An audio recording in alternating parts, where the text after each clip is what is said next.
March 15, 2019, Millbrook, Iowa. The morning sun cast long shadows across Main Street in Millbrook, Iowa, a town where everyone knew their neighbors and secrets seemed impossible to keep. Population 3847, nestled between rolling cornfields and the Des Moines River, Millbrook had always prided itself on being the kind of place where front doors remained unlocked and children played safely in tree-lined streets. Robert Mitchell had owned Mitchell's Antiques for nearly 2 decades, inheriting the business from his father, who established it in 1987. The shop occupied a renovated Victorian house on the corner of Main and Elm, its creaking wooden floors and musty scent creating an atmosphere that transported visitors to bygone eras. Robert specialized in estate sales, often purchasing entire household collections from families clearing out properties of deceased relatives. So glad to have you here.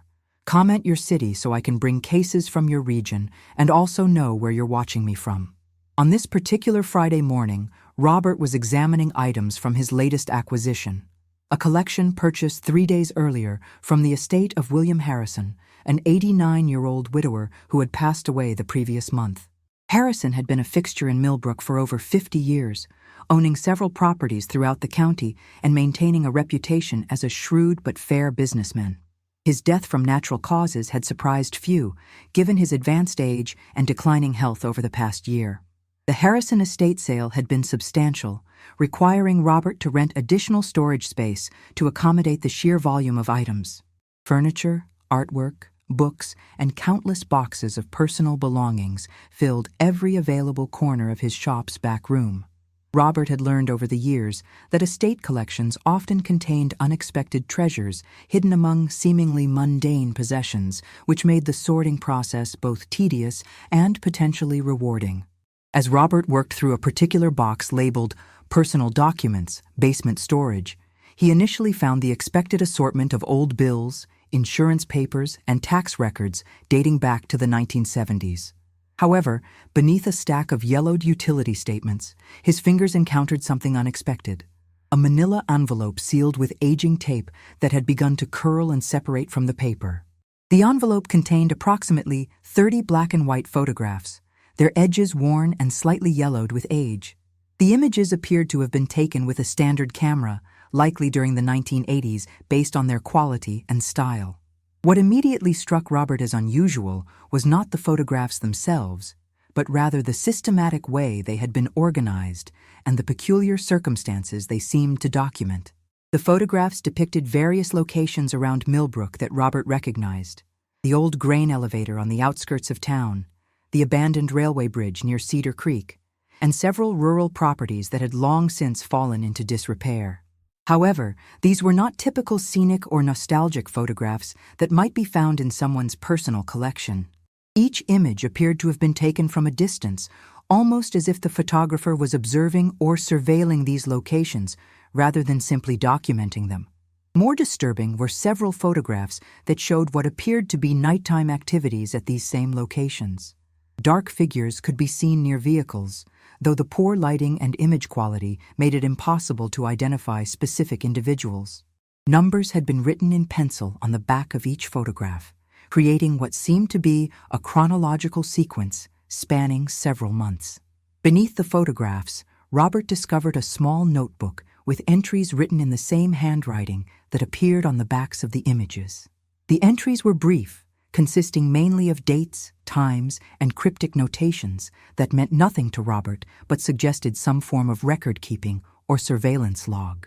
The dates ranged from September 1987 to November 1987, with the final entry dated November 3rd.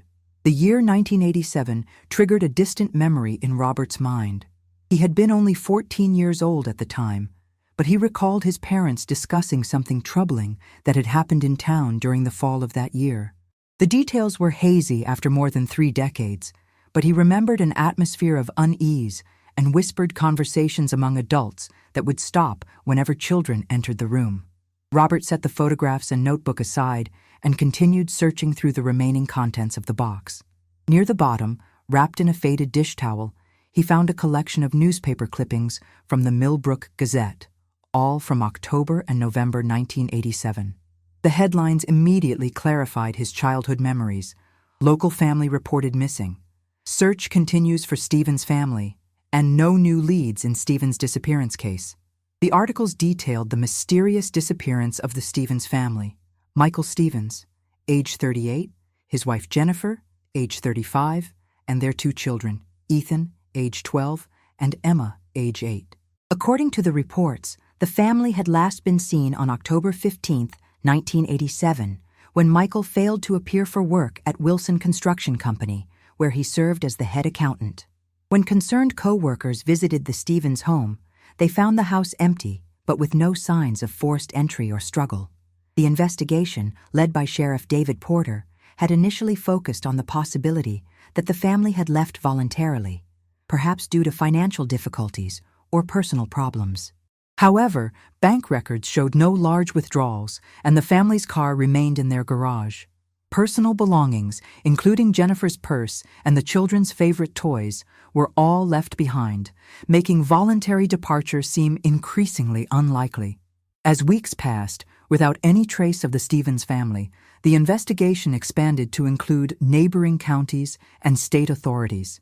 Search teams combed through local forests, abandoned buildings, and bodies of water, but found no evidence of what had happened to the family. The case gradually grew cold as leads dried up, and investigators were forced to focus their limited resources on other matters. Robert studied the newspaper articles carefully, noting the dates and cross-referencing them with the entries in the notebook he had found. A disturbing pattern began to emerge. The surveillance activities documented in William Harrison's photographs and notes appeared to have taken place during the exact time period when the Stevens family disappeared. The implications were deeply unsettling. William Harrison, who had been regarded as one of Millbrook's most respected citizens for over half a century, had apparently been conducting some form of surveillance operation during the time of the Stevens family's disappearance. The careful documentation, the nighttime activities, and the systematic approach suggested this was not mere coincidence or innocent behavior.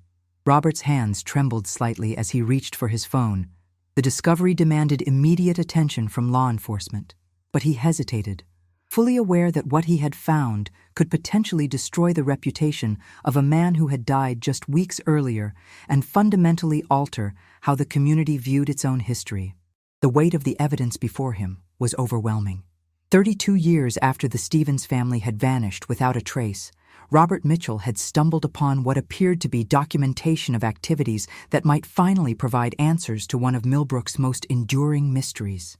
The question that now haunted him was whether those answers would prove more disturbing than the mystery itself. As Robert stared at the photographs spread across his workbench, afternoon shadows began to lengthen across his shop.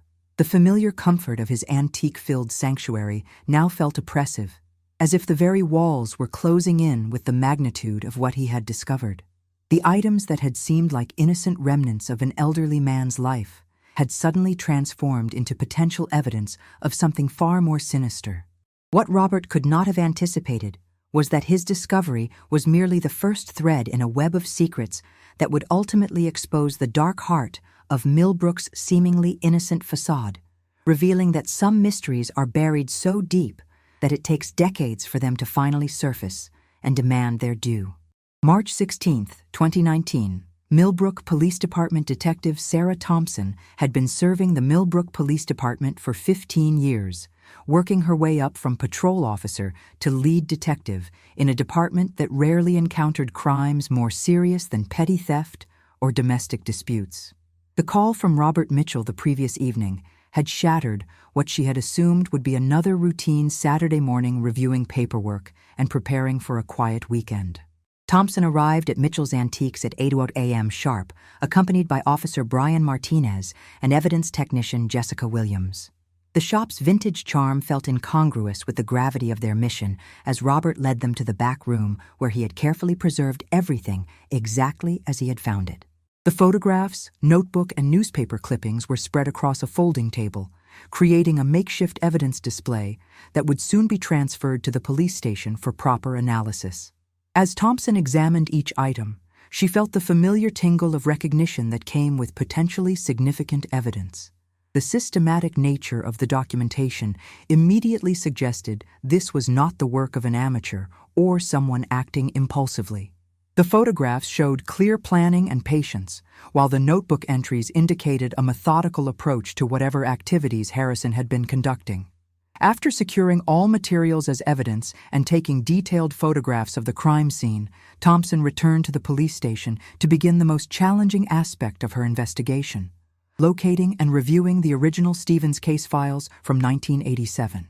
The department's record-keeping system had undergone several changes over the past 3 decades, transitioning from handwritten reports to typed documents, and finally to digital records. Files from the 1980s existed primarily in physical form, stored in boxes in the basement archive room. The Stevens case file occupied an entire box, reflecting the extensive investigation that had been conducted at the time. Thompson spent hours reviewing every document, interview transcript, and evidence report, slowly piecing together the timeline of events that had unfolded 32 years earlier. The thoroughness of the original investigation was impressive, led by then-Sheriff David Porter, who had methodically interviewed neighbors, co-workers, family members, and anyone who had contact with the Stevens family in the weeks preceding their disappearance. Among the witness statements, Thompson found several references to William Harrison. As one of Millbrook's prominent businessmen, Harrison had owned the building that housed Wilson Construction Company, where Michael Stevens worked as head accountant. Harrison had also been involved in several real estate transactions with the Stevens family, having sold them their home in 1983 and subsequently helping them refinance the mortgage in 1986. According to the original investigation, Harrison had been interviewed twice. In his first statement, taken on October 18, 1987, Harrison reported that he had last seen Michael Stevens on October 14th, when Michael had stopped by his office to discuss some accounting irregularities he had noticed in the Wilson construction books. Harrison described the meeting as routine and stated that Michael had seemed concerned but not alarmed by what he had discovered. Harrison's second interview, conducted on October 25th, provided additional details about his relationship with the Stevens family and his knowledge of their financial situation. He mentioned that Michael had been a meticulous accountant who often worked late hours and occasionally contacted Harrison directly about billing discrepancies or unusual expenses. Harrison emphasized that their relationship was strictly professional and that he had no knowledge of any personal problems the family might have been experiencing. What struck Thompson as significant was that Harrison had never been considered a suspect in the original investigation. His reputation in the community was sterling, his alibi for the relevant time period was solid, and he had cooperated fully with investigators. The discovery of his surveillance materials now cast his statements in an entirely different light, suggesting that his knowledge of the Stevens family situation might have been far more extensive than he had admitted. Thompson cross-referenced the dates in Harrison's notebook with the timeline of the Stevens family disappearance.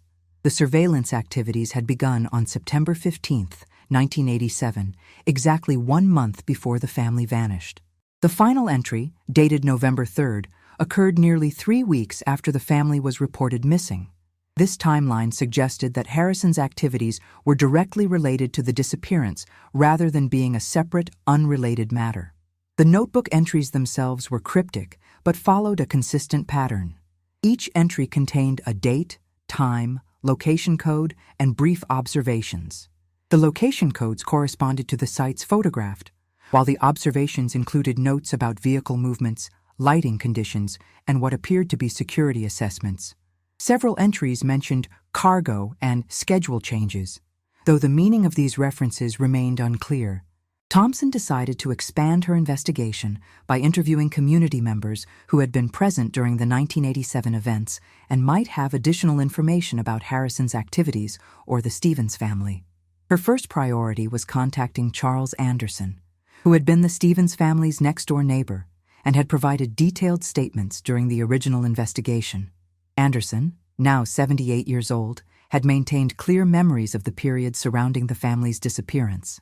He confirmed that the Stevens family had been well regarded in the neighborhood and that their sudden absence had been completely unexpected. Anderson also provided new information that had not been documented in the original case files. He had noticed unusual activity at several rural properties owned by Harrison during the fall of 1987. According to Anderson, Harrison had been making frequent trips to his properties outside of town, often during evening hours and sometimes with other vehicles following him. Anderson had observed these activities because his own property backed up to one of the access roads Harrison used to reach his rural holdings. The activity had been particularly noticeable because Harrison typically visited his properties during daylight hours and usually alone. Anderson's observations aligned perfectly with the surveillance activities documented in Harrison's notebook. The timing, locations, and frequency of trips all corresponded to the entries Thompson had reviewed. This correlation provided the first independent verification that Harrison's documented activities had actually taken place and had been noticed by at least one other community member. Thompson's next step was to locate and examine the rural properties that had been the focus of Harrison's attention. According to county records, Harrison had owned 7 parcels of land outside Millbrook, ranging in size from 40 to 160 acres. Most of these properties were used for agricultural purposes, leased to local farmers for corn and soybean production. However, 3 of the properties had remained undeveloped, containing only basic access roads and scattered outbuildings. The detective obtained aerial photographs of Harrison's properties from the county assessor's office, comparing current images with historical photos from the 1980s. One property in particular drew her attention: a 120-acre parcel located approximately 12 miles southeast of Millbrook. The property included a farmhouse that had been abandoned since the 1970s, several deteriorating outbuildings, and access via a private road that connected to a seldom-used county road. This property appeared frequently in Harrison's surveillance notes, identified by the code SE120 and referenced in over half of the notebook entries. The photographs Thompson had found included multiple images of this location, taken from various angles and at different times of day. Several of the nighttime photographs showed vehicle headlights near the abandoned farmhouse, suggesting ongoing activity at a location that should have been completely unused. As Thompson prepared to request search warrants for the Harrison properties, she realized that her investigation was about to transition from reviewing historical documents to potentially uncovering physical evidence that had remained hidden for over 3 decades. The scope of what she might discover was both thrilling and terrifying, as it could finally provide answers to the Stevens family's fate while simultaneously revealing that one of Millbrook's most respected citizens had harbored dark secrets for his entire adult life. The detective spent her final hour of the day reviewing the evidence once more, ensuring that she had not missed any crucial details before moving forward with search warrants. As she studied Harrison's careful documentation of his activities, Thompson could not escape the feeling that she was looking at the methodical records of someone who had been planning something significant during those autumn months of 1987. What Thompson could not yet comprehend was that Harrison's surveillance activities represented only the surface of a conspiracy that reached deep into Millbrook's power structure, involving individuals who had maintained their respected positions in the community for decades, while harboring secrets that would soon emerge to shake the very foundations of the town's identity. March 19, 2019, Harrison Farm property, southeast of Millbrook. The crisp morning air carried the scent of freshly turned earth as Detective Sarah Thompson stood at the edge of the Harrison property, watching the forensic team prepare their equipment. Judge Catherine Morrison had granted the search warrants for all 3 of Harrison's undeveloped properties after reviewing Thompson's comprehensive presentation of evidence. The decision to begin with the SE120 property had been strategic. The abundance of surveillance notes and photographs focusing on this location suggested it held the greatest significance in Harrison's activities. The property stretched across rolling hills dotted with aging oak trees, their bare branches creating intricate shadows against the overcast sky. The abandoned farmhouse sat approximately a quarter mile from the county road, accessible only through a narrow gravel path that showed signs of recent vehicle traffic despite the property's supposed abandonment. Outbuildings scattered across the landscape included a collapsed barn, a grain silo, missing most of its metal sheeting, and several smaller structures whose original purposes had been obscured by decades of neglect. Dr. Patricia Coleman, the state's leading forensic anthropologist, had arrived from Des Moines with a team of specialists equipped with ground-penetrating radar and soil analysis equipment. The systematic approach to the search reflected the gravity of what they might uncover. After 32 years, any evidence would require the most sophisticated techniques available to extract meaningful information from the site. The initial radar sweep of the area around the farmhouse revealed several anomalies in the soil composition, indicating locations where the earth had been disturbed and subsequently settled. 3 distinct areas showed patterns consistent with excavated and refilled ground, each measuring approximately 6 feet by 3 feet, dimensions that immediately captured the attention of everyone present. Charles Anderson had arrived at the property early that morning, having contacted Detective Thompson the previous evening with additional information about the Harrison farm. Anderson's memories of the fall of 1987 had become increasingly clear as he reflected on the events, and he now recalled specific details that had seemed insignificant at the time, but gained new meaning in light of the current investigation. According to Anderson, he had observed unusual activity at the Harrison property during several October nights in 1987. The activity had included multiple vehicles arriving after dark, bright lights being used in areas away from the farmhouse, and the sound of heavy machinery operating during unusual hours.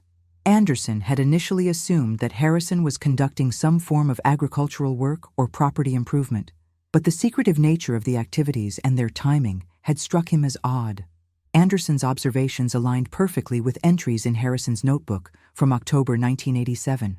The dates, times, and descriptions of vehicle movements all corresponded to the surveillance records Thompson had discovered. This correlation provided crucial independent verification that the activities documented by Harrison had actually occurred and had been significant enough to notice from a considerable distance. The forensic team began their excavation at the first anomaly site, located behind the collapsed barn, where the ground showed the most significant disturbance patterns. The methodical process involved carefully removing soil in measured layers, photographing each stage, and preserving any potential evidence for laboratory analysis. The work proceeded slowly, with each shovelful of dirt potentially containing information that had been buried for over 3 decades. As the excavation progressed, the team uncovered clear evidence that the site had been extensively disturbed. The soil layers showed distinct patterns of excavation and refilling, with imported soil mixed among the original earth. More significantly, they discovered fragments of fabric buried at a depth of approximately 4 feet, remnants that appeared to be from clothing that had deteriorated over the years of burial. Dr. Coleman's preliminary examination of the fabric fragments revealed synthetic materials consistent with clothing manufactured during the 1980s. The weave patterns and dye traces suggested garments that would have been typical of the era when the Stevens family disappeared. Chemical analysis would be required to determine the exact composition and potentially match the materials to specific clothing brands or styles. The discovery of fabric was followed by the recovery of small personal items that had survived the decades of burial. A corroded metal button bearing the logo of a popular children's clothing brand from the 1980s emerged from the soil, along with fragments of what appeared to be a leather wallet and several coins dated between 1985 and 1987. Each item was carefully cataloged and preserved for further analysis. As news of the excavation spread through Millbrook, the community's reaction revealed the deep divisions that the investigation had already begun to create. Longtime residents who had known and respected William Harrison for decades struggled to reconcile the emerging evidence with their memories of a man they had considered a pillar of the community. Younger residents and newcomers to the town viewed the developments with fascination and horror, seeing confirmation of suspicions that small-town secrets could run deeper than anyone imagined. The second excavation site, located near the abandoned grain silo, yielded even more significant discoveries. At a depth of 5 feet, the forensic team encountered the first unmistakable evidence of human remains, fragments of bone that Dr. Coleman immediately identified as being consistent with adult human skeletal material. The preservation of the remains varied significantly due to soil conditions and the passage of time, but enough material remained to confirm that the site contained the burial location of at least one individual. The careful excavation of the second site revealed that the remains belonged to an adult male, based on bone structure and size measurements. Personal effects found with the remains included a severely corroded watch, the remnants of a leather belt, and most significantly, a wallet that had been wrapped in plastic and preserved well enough to reveal an Iowa driver's license issued to Michael Stevens in 1985. The confirmation that they had discovered Michael Stevens' remains sent shockwaves through the investigation team and the broader community. After more than 3 decades of wondering about the fate of the Stevens family, they now had definitive proof that at least one family member had met a tragic end and been buried in secret on Harrison's property. The discovery also confirmed that Harrison's surveillance activities had been directly connected to the family's disappearance and likely their deaths. The third excavation site, positioned near a cluster of dead trees approximately 50 yards from the farmhouse, presented the most emotionally challenging discoveries. The remains of Jennifer Stevens were identified through dental records and personal jewelry that had survived the burial.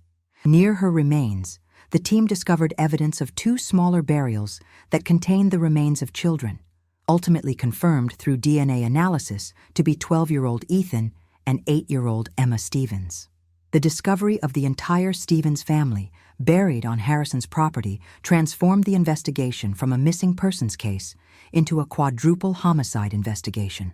The methodical burial of the family members in separate locations suggested a level of planning and calculation that went far beyond a crime of passion or accidental death. The careful concealment of the bodies and the systematic documentation of activities leading up to their disappearance painted a picture of premeditated murder executed with chilling precision. As the forensic team completed their initial excavation work, Detective Thompson began to piece together a timeline that connected Harrison's surveillance activities with the actual events that had led to the Stevens family's deaths. The notebook entries from October 1987 now read like a planning document for murder, with each entry representing a step in the preparation for eliminating the family and concealing the evidence of their deaths. The community of Millbrook faced the devastating realization that one of their most respected citizens had been responsible for the brutal murder of an entire family, maintaining his facade of respectability while living with the knowledge of his crimes for over 30 years. The discovery also raised disturbing questions about whether Harrison had acted alone or if other community members had been aware of his activities and complicit in covering up the murders. As darkness fell over the Harrison property, the forensic team secured the site and prepared to continue their work the following day. The evidence collected would require months of analysis to fully understand the scope of Harrison's crimes and determine whether additional victims might be buried on his other properties. What had begun as the discovery of suspicious photographs in an antique shop had now become the most significant criminal investigation in Millbrook's history, with implications that would forever change how the community viewed its past and the people they had trusted for decades. March 25, 2019. FBI Field Office, Des Moines, Iowa. The discovery of the Stevens family remains had escalated the investigation beyond the capabilities of the Millbrook Police Department. Federal Bureau of Investigation agents had taken control of the case, recognizing that the systematic nature of the murders and the decades-long cover-up suggested a conspiracy that might extend far beyond a single perpetrator. Special Agent Michelle Rodriguez had been assigned as lead investigator, bringing 20 years of experience in organized crime and corruption cases to bear on unraveling the truth behind Millbrook's darkest secret. The FBI's involvement had been triggered by Detective Thompson's discovery of financial irregularities mentioned in Harrison's surveillance notes and the original police reports from 1987. Michael Stevens had been investigating accounting discrepancies at Wilson Construction Company immediately before his family's disappearance, and the timing suggested that his discoveries might have provided the motive for the murders. Federal authorities were particularly interested in cases involving murder committed to conceal financial crimes, as such cases often revealed broader patterns of corruption and organized criminal activity. Agent Rodriguez's first priority was conducting a comprehensive financial investigation of Wilson Construction Company and its principal owner, James Wilson. The company had been one of Millbrook's largest employers during the 1980s, securing numerous municipal contracts and maintaining relationships with local government officials. Wilson himself had served on the city council during the 1980s and had been instrumental in several major development projects that had shaped Millbrook's growth during that period. The financial records from Wilson Construction Company revealed a complex web of accounting irregularities that had begun in 1985 and escalated significantly during 1987. Michael Stevens, as head accountant, would have been uniquely positioned to identify these discrepancies and understand their implications. The irregularities included inflated billing for municipal contracts, fictitious subcontractor payments, and systematic skimming of materials costs that had diverted hundreds of thousands of dollars from legitimate business purposes. More disturbing was the discovery that the financial scheme had involved multiple individuals within Millbrook's power structure. David Porter, who had served as sheriff during the 1980s and had led the original investigation into the Stevens family disappearance, had received regular payments from Wilson Construction Company that were disguised as consulting fees for security services. The payments had no corresponding documentation or evidence of actual services provided, suggesting they were bribes or kickbacks related to the corruption scheme. Agent Rodriguez's investigation revealed that Porter had been instrumental in steering the original missing persons investigation away from areas that might have exposed the financial crimes. His failure to thoroughly investigate Harrison's properties, despite having the authority and justification to do so, now appeared to be deliberate obstruction of justice designed to protect the conspiracy. Porter's early retirement from law enforcement in 1990, just 3 years after the Stevens disappearance, had allowed him to avoid scrutiny while maintaining his pension and benefits. The scope of the conspiracy became clearer as federal investigators examined municipal contracts awarded during the 1980s. Wilson Construction Company had received preferential treatment for numerous projects, often winning bids despite submitting higher prices than competitors. The bidding process had been influenced by city council members who received various forms of compensation from Wilson, creating a corrupt network that had operated virtually undetected for years. Harrison's role in the conspiracy extended beyond simply owning the building that housed Wilson Construction Company. Financial records revealed that Harrison had served as an intermediary in many of the corrupt transactions, using his various business entities and property holdings to launder money and conceal the flow of funds between Wilson Construction and municipal officials. His real estate empire had provided the perfect cover for moving money through seemingly legitimate property transactions and rental agreements. The investigation also uncovered evidence that Michael Stevens had been building a comprehensive case against the corruption network during the months before his family's disappearance. Hidden among his personal papers, investigators found copies of financial documents, canceled checks, and detailed notes that demonstrated his growing understanding of the criminal enterprise operating within Millbrook's government and business community. Stevens had apparently been preparing to expose the entire scheme when he and his family were murdered. Stevens's investigation had been thorough and methodical, documenting specific instances of fraudulent billing, identifying the individuals involved in approving questionable payments, and calculating the total amount of money that had been stolen from municipal coffers. His findings suggested that the corruption had cost Millbrook taxpayers over $2 million during the 2-year period he had examined, with the actual losses likely being significantly higher when accounting for the full scope of the scheme. The motive for the Stevens family murders became clear as federal investigators pieced together the timeline of events in October 1987. Michael Stevens had scheduled a meeting with state auditors for October 20th to present his findings about the Wilson construction irregularities. Harrison, Wilson, and Porter had learned of this meeting through their network of contacts and had realized that Stevens's evidence would expose their criminal enterprise and result in criminal charges, imprisonment, and the loss of everything they had worked to build. Rather than face exposure and prosecution, the conspirators had decided to eliminate Stevens and his family to protect their secret. The murder of the entire family had been necessary because Stevens had shared some of his concerns with his wife Jennifer, making her a potential witness who could continue his investigation even after his death.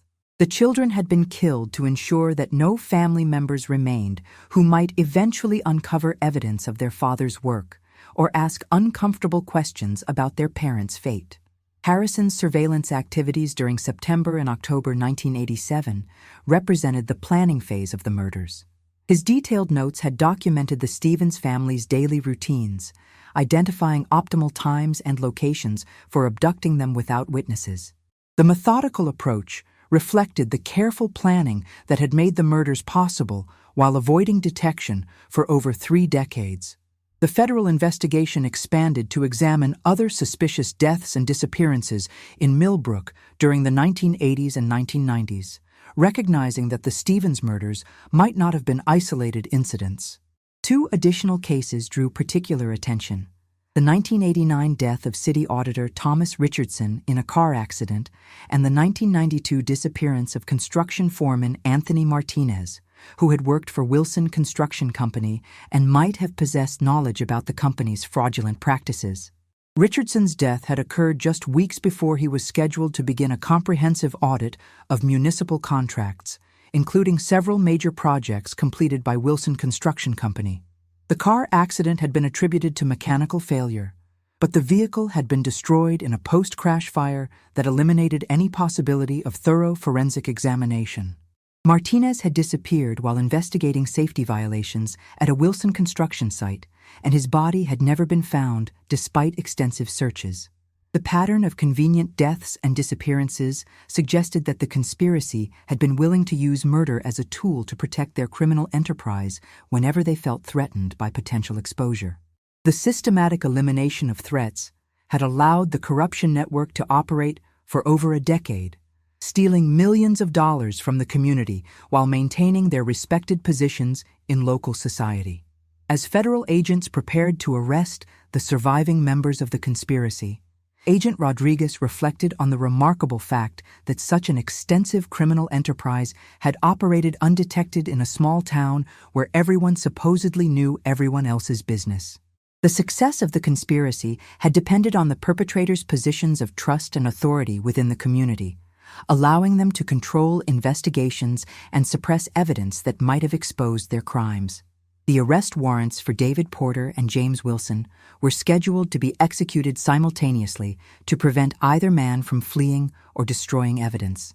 Both men were now in their 80s, having lived comfortably for over 30 years, while the Stevens family remained buried in unmarked graves on Harrison's property. The long-delayed justice that was finally approaching would provide some measure of closure for the community, but it could never truly compensate for the decades of lies and the innocent lives that had been lost to protect a corrupt conspiracy. What remained to be determined was whether other individuals had been involved in the conspiracy or had knowledge of the murders that they had concealed. The investigation was far from over, and Agent Rodriguez suspected that the arrests of Porter and Wilson might prompt additional revelations that would further expand the scope of the case and reveal just how deep the corruption had penetrated into Millbrook's institutions.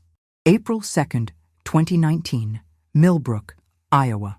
The pre-dawn darkness enveloped Millbrook as FBI agents positioned themselves around 2 residential addresses that had been under surveillance for the past week.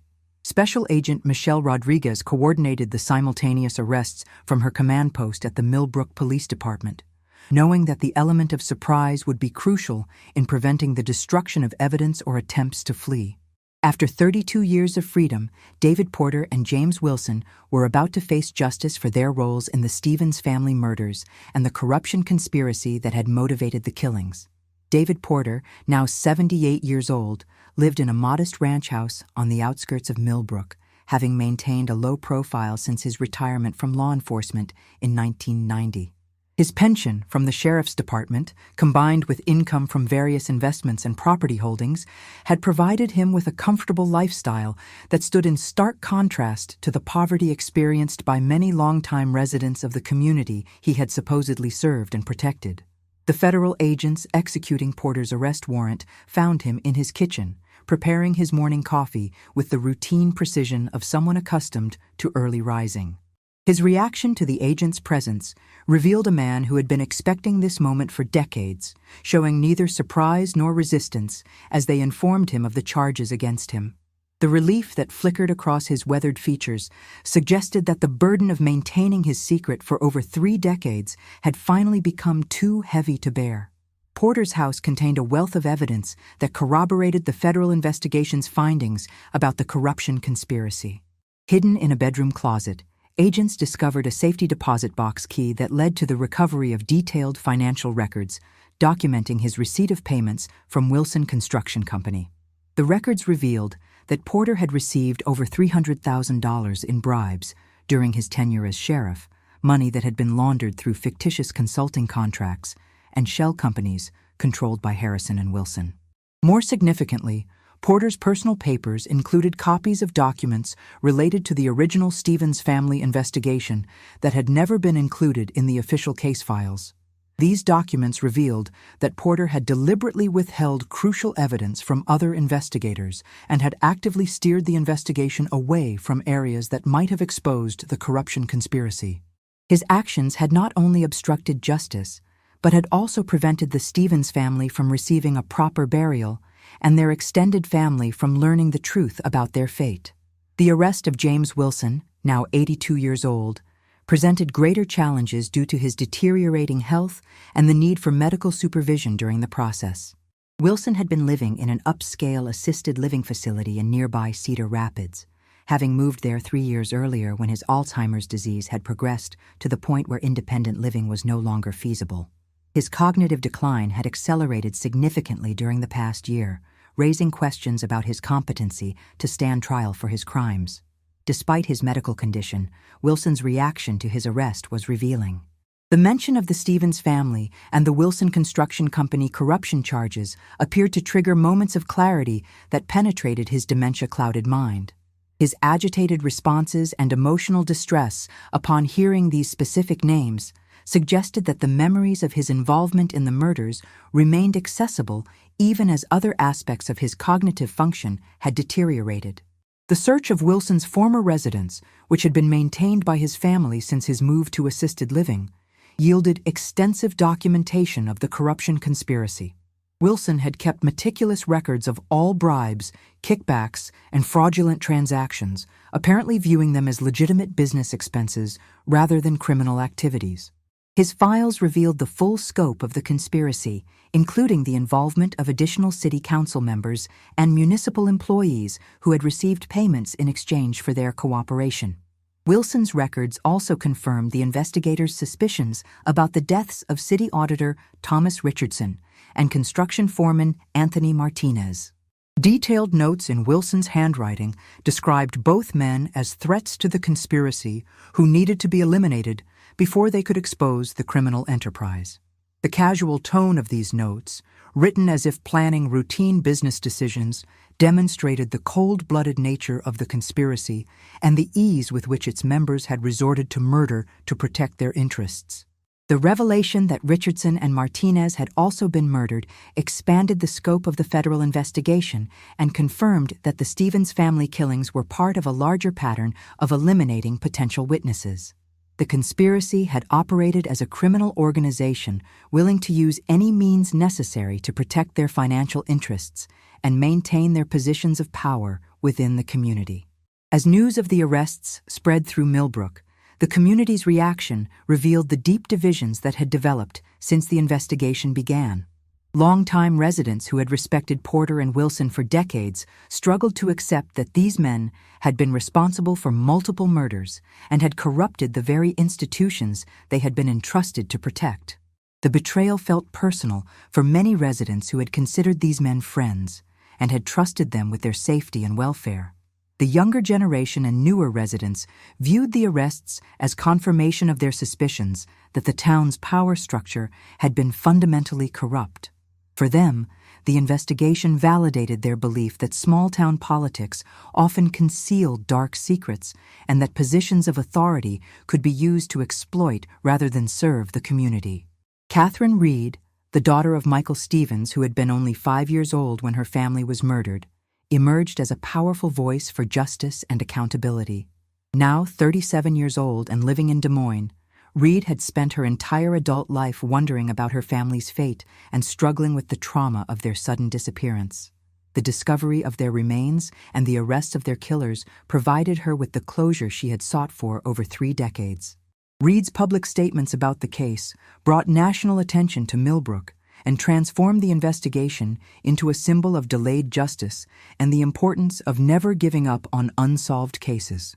Her advocacy for victims' rights and her calls for systemic reforms to prevent similar conspiracies from developing in other small communities resonated with audiences across the country. The federal investigation also revealed that the corruption conspiracy had continued operating in modified forms long after the Stevens family murders. Wilson Construction Company had maintained its preferential relationship with municipal contracts through the 1990s, and the flow of bribes and kickbacks had persisted until Wilson's retirement in 2005. The total amount of money stolen from Millbrook taxpayers over the 20-year period was estimated to exceed $5 million, representing a devastating theft from a community that could ill afford such losses.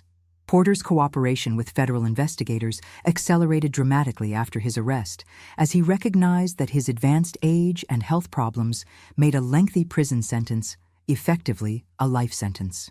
His detailed confessions provided investigators with a comprehensive understanding of how the conspiracy had operated and how the murders had been planned and executed. His willingness to testify against Wilson and reveal the full extent of their crimes was motivated primarily by his desire to minimize his own sentence, rather than genuine remorse for his actions. The psychological profiles developed by federal investigators painted Porter and Wilson as individuals driven primarily by greed and self-preservation rather than any ideological motivations.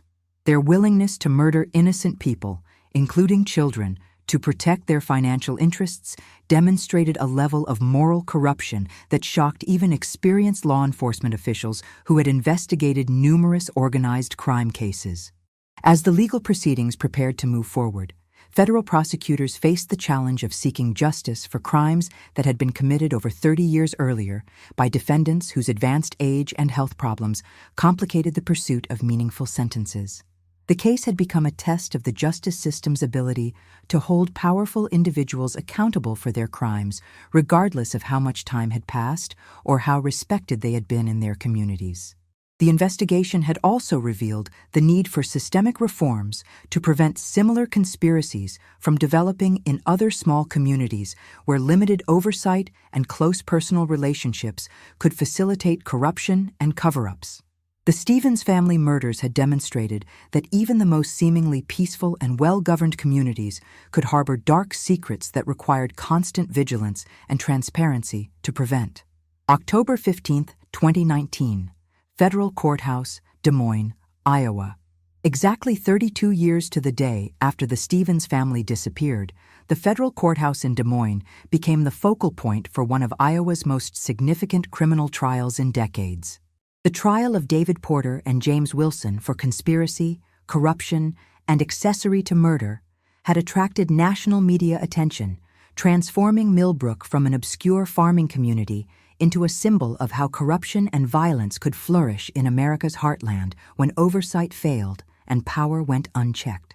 The prosecution, led by Assistant U.S. Attorney Patricia Morrison, had spent months building a comprehensive case that detailed not only the murders of the Stevens family, but also the broader conspiracy that had operated in Millbrook for over 2 decades.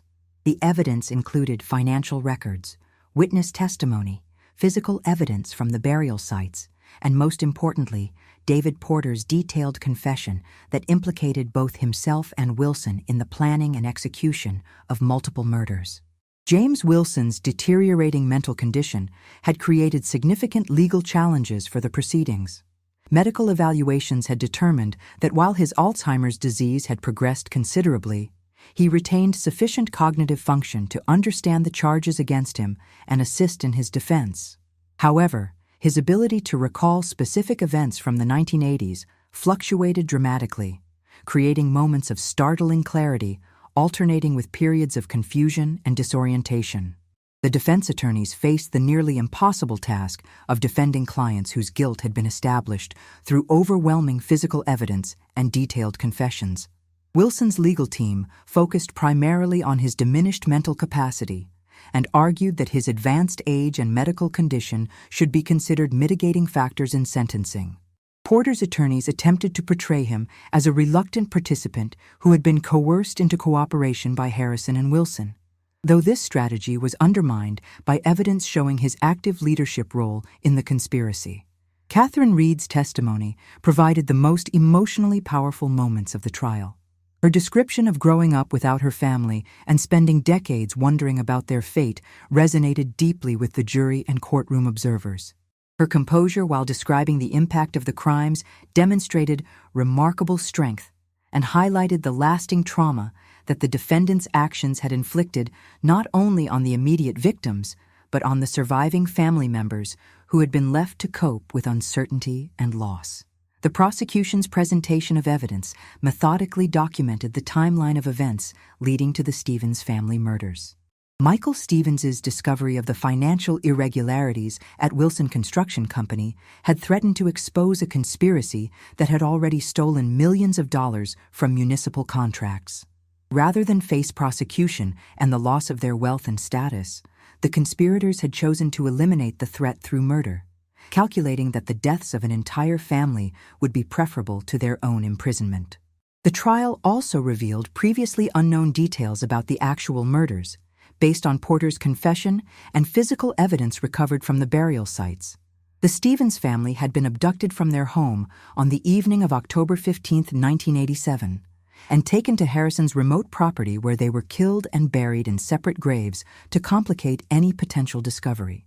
The methodical nature of the crime and the careful disposal of the bodies demonstrated the premeditated character of the murders and the conspirators' belief that they could commit these crimes with impunity.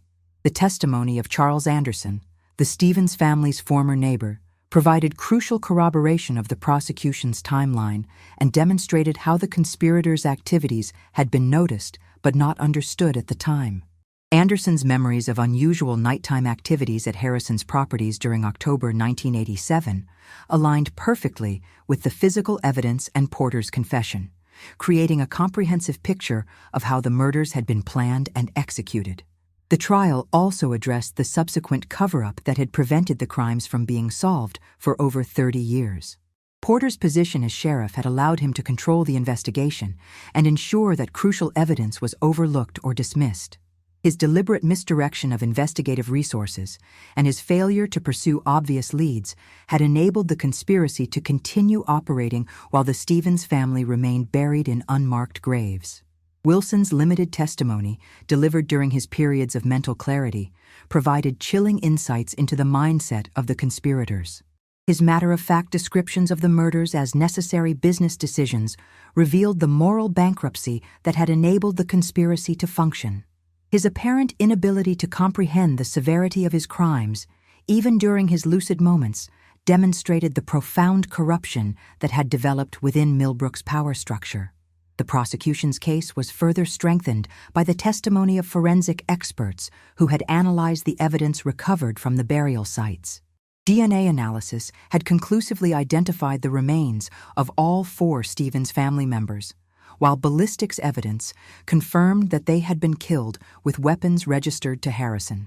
The systematic burial of the bodies in separate locations demonstrated the careful planning that had gone into concealing the crimes. Federal investigators also presented evidence linking Porter and Wilson to the deaths of city auditor Thomas Richardson and construction foreman Anthony Martinez. While the physical evidence in these cases was less conclusive due to the passage of time and the different methods used to conceal the crimes, Porter's confession and Wilson's business records provided sufficient evidence to establish their involvement in these additional murders. The defense's attempts to minimize their client's culpability were undermined by the overwhelming evidence of their central roles in the conspiracy. Porter's confession had detailed his active participation in planning the murders and his subsequent efforts to obstruct the investigation.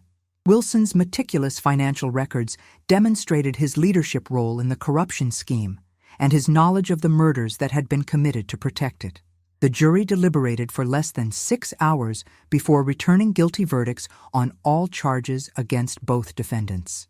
The speed of their decision reflected the overwhelming nature of the evidence and the clarity of the prosecution's case. The verdicts provided a measure of justice for the Stevens family and validation for the investigators who had worked tirelessly to solve the case after Robert Mitchell's accidental discovery had reopened the investigation. Judge Robert Harrison, ironically sharing a surname with the deceased primary perpetrator, delivered sentences that reflected both the severity of the crimes and the defendants' advanced ages. David Porter received a life sentence without the possibility of parole, ensuring that he would spend his remaining years in federal prison. James Wilson received a sentence of 25 years, which, given his age and health condition, was effectively also a life sentence. The sentencing phase included victim impact statements from Catherine Reed and other family members who had been affected by the crimes. Their powerful testimonies highlighted the lasting trauma that the murders had inflicted and the importance of achieving justice even decades after the crimes had been committed. The judge's comments during sentencing emphasized that the passage of time could not diminish the severity of the defendants' actions or excuse their decades of deception. The conclusion of the trial marked the end of one of the most significant criminal cases in Iowa's history, but its impact on Millbrook continued to reverberate. The community faced the challenge of rebuilding trust in its institutions and addressing the systemic failures that had allowed the conspiracy to operate undetected for so long. Municipal reforms implemented in the wake of the investigation included enhanced oversight of government contracts, mandatory financial audits, and transparency requirements designed to prevent similar corruption from developing. Robert Mitchell, whose accidental discovery had initiated the investigation, became an unlikely hero in the community's effort to confront its past and build a more transparent future. His decision to contact authorities rather than ignore the disturbing evidence he had found demonstrated the importance of civic responsibility and the power of individual action to expose injustice. The Stevens family finally received the dignified burial that had been denied to them for over 30 years. Their funeral, attended by hundreds of community members, provided closure for Millbrook and demonstrated the community's commitment to honoring the victims and learning from the tragic events that had shaped their town's history. The case of the Stevens family murders ultimately transformed Millbrook from a community living with dark secrets into a symbol of delayed justice and the importance of never giving up on the pursuit of truth. The investigation had demonstrated that even the most carefully concealed crimes could eventually be exposed, and that the passage of time could not protect the guilty from facing the consequences of their actions.